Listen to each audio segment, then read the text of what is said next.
Agriculture online class में आपका स्वागत करता हूं, अभिनंदन करता हूं। हमारा जो टॉपिक चल रहा है पशुपालन एवं दुग्ध उत्पादन में पशुधन का महत्व है। इसमें हम पिछली क्लास में भी पशु स्वास्थ्य के आवास के बारे में पढ़ा था, पशु आहार प्रबंधन के बारे में पढ़ा था। आज हम उसके प्रजनन संबंधी जो अध्ययन है वो करने जाएंगे। तो आज का जो पशुपालन है, पशुधन का महत्व है, उसका जो टॉपिक है वो है पशु का प्रजनन प्रबंधन।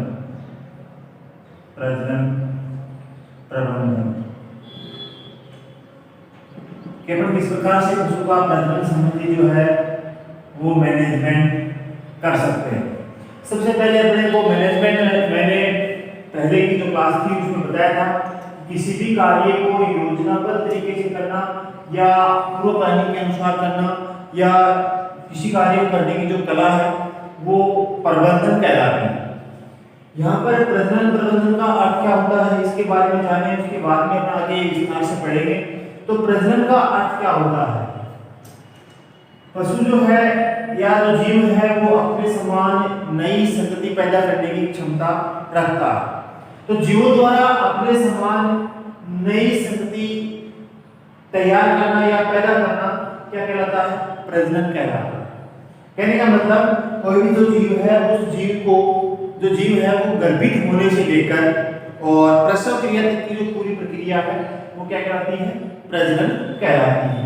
अब बात आती है कि पशु जो है उनमें अपन किस प्रकार से उनका मैनेजमेंट कर सकते हैं, किस प्रकार से उनकी देखभाल कर सकते हैं प्रजनन संबंधी, या प्रजनन संबंधी कौन कौन सी जो बातें हैं वो ध्यान रखने वाली होती हैं, उनके बारे में हमें पढ़े।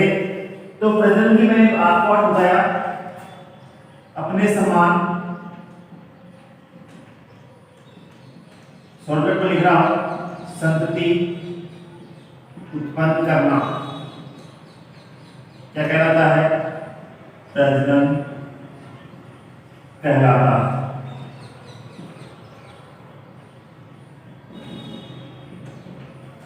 ये होगी प्रजनन की परिभाषा। अब पशुओं के अंदर प्रजनन संबंधी जो ध्यान रखने वाली बातें हैं वो कौन कौन सी हैं, अपन किस प्रकार से उनको योजनाबद्ध तरीके से उसमें जो प्रजनन प्रक्रिया है वो करवा सकते हैं, संपन्न करवा सकते हैं। इसमें ध्यान रखने की जो बातें हैं उनमें पहली जो बात ये है कि यदि हम उसको पशु को गर्भित करा रहे हैं, यदि वो गर्भाधान की विधि कृत्रिम है, यदि विधि कौन सी है? कृत्रिम है, तो हमें इस चीज का ध्यान रखना होगा कि गर्भित कराने के लिए जो वीर्य पर काम में ले रहे हैं वो उन्नत नस्ल जो का जो सांड है उसका हिमोग्लोबिन जो वीर्य है वो होना चाहिए। यदि गर्भाधान कृत्रिम करवा रहे हैं तो सावधानी रखनी होगी कि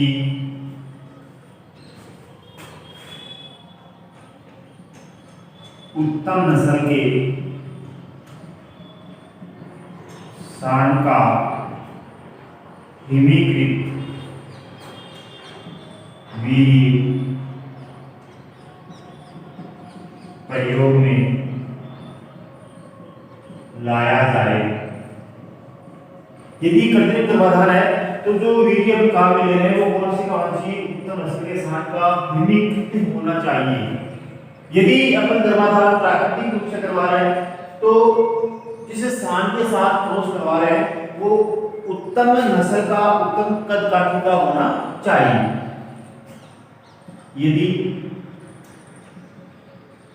गर्भाधान प्राकृतिक है तो उत्तम नस्ल के सांड के साथ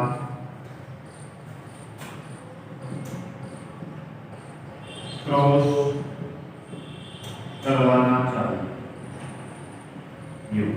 ये तो गर्भाधान की तरीके हुए कि कृत्रिम करवा रहे हैं तो जो वीर्य है वो हिमकृत उत्तम नस्ल के सांड का होना चाहिए। यदि प्राकृतिक करवा रहे हैं तो सांड है वो उत्तम नस्ल का होना चाहिए। इसके अलावा बात जो है वो ध्यान रखने वाली ये होती है कि हमें पशु जो है वो प्रजनन के लिए जो मत का जो समय है वो कैसा होता है, कब होता है, किस प्रकार से हम उसके लक्षणों की जांच करें कि ये जो पशु है ये प्रजनन लायक है ये नहीं।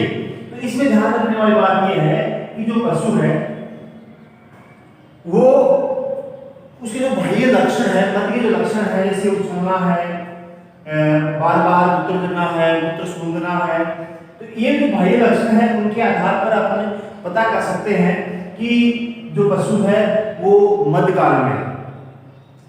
इसके अलावा नसबंदी वाले जो है उनके जो समूह है उनके अंदर ही छोड़कर अपन उनके लक्षणों का पता कर सकते हैं। तो मध्यकाल की पहचान, मध्यकाल की पहचान उसके यानी कि पशु के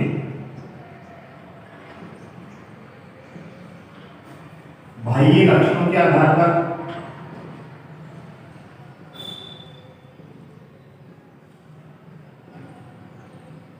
या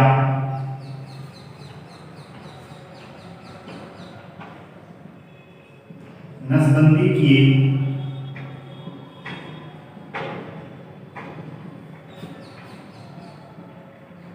सांड के समूह में छोड़कर पहचान की जाती है। ठीक है, अब बात यह आती है कि जो मध्यकाल जो है उसका समय या ऋतु में जो पशु है उसकी पहचान करने के लिए अपन उसके बाह्य लक्षण जो है उनके आधार पर उसकी पहचान कर सकते हैं।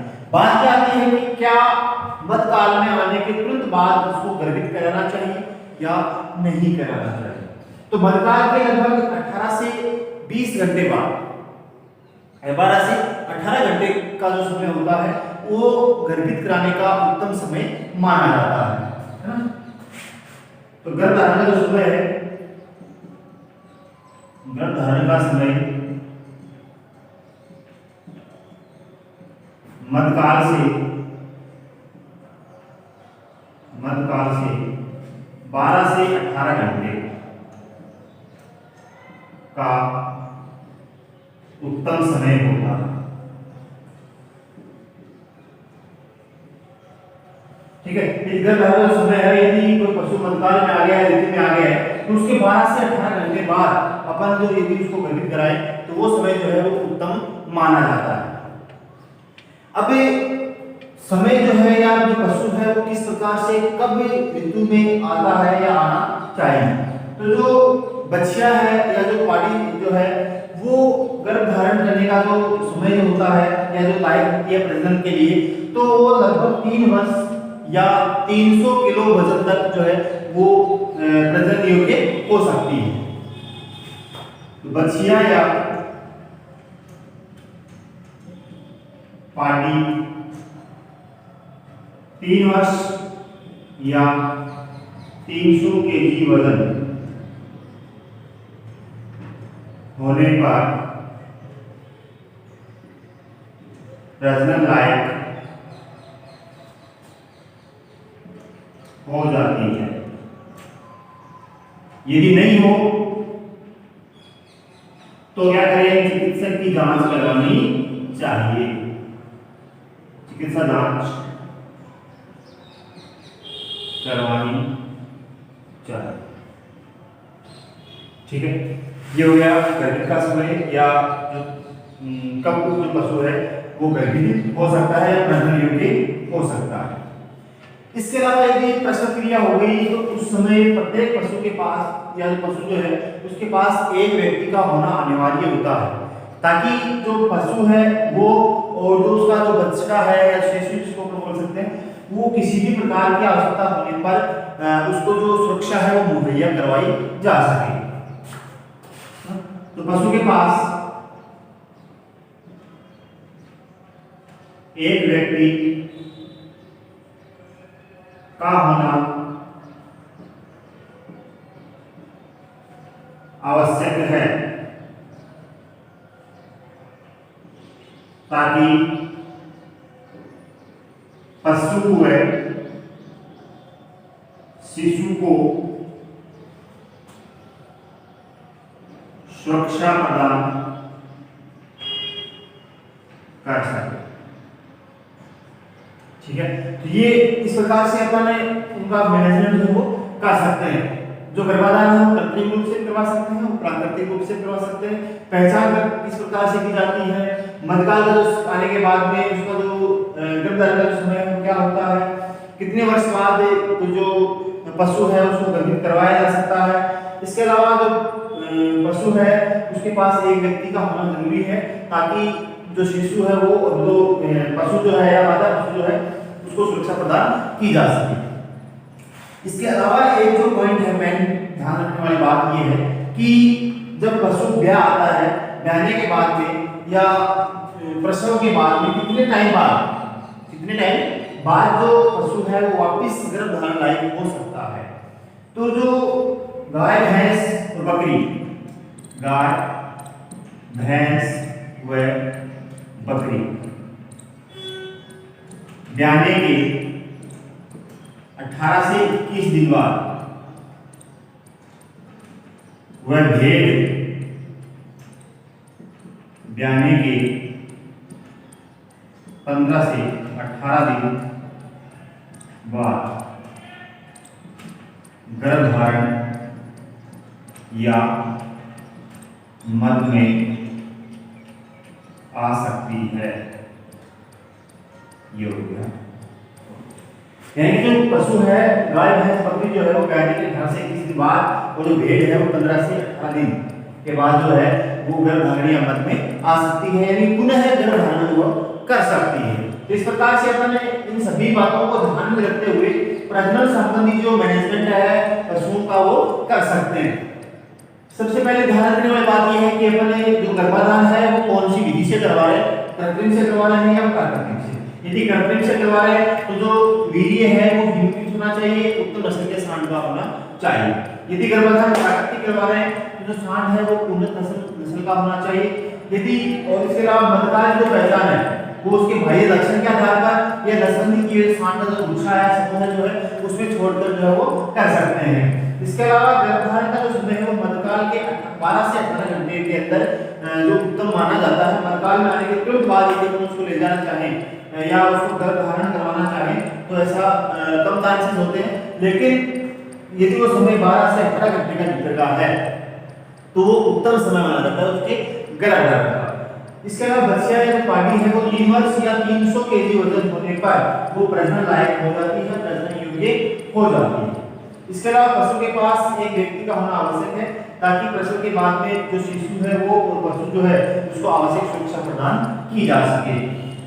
इसके अलावा पशु जो है वो प्रसव के बाद कितने टाइम बाद जो है वो प्रसव गर्भधारण कर सकती है, तो उसमें एक बात ध्यान रखने वाली है कि गाय भैंस जो होती है वो 18 से 21 दिन बाद और जो भेड़ है वो लगभग 15 से 18 दिन बाद जो है या 15 दिन बाद जो है वो गर्भधारण या मध्य में आ सकती है, पुनः गर्भधारण जो वो कर सकती है। इस प्रकार से सभी बातों का ध्यान रखकर हम जो प्रजनन प्रबंधन है वो कर सकते हैं। ठीक है, तो इस का जो चैप्टर था उसमें पशु प्रबंधन की बात कर रहे थे। इसमें 3 पॉइंट 4 पॉइंट थे। पहला था इसका आहार प्रबंधन, पशु आहार प्रबंधन। उसके बाद में था पशु आवास प्रबंधन।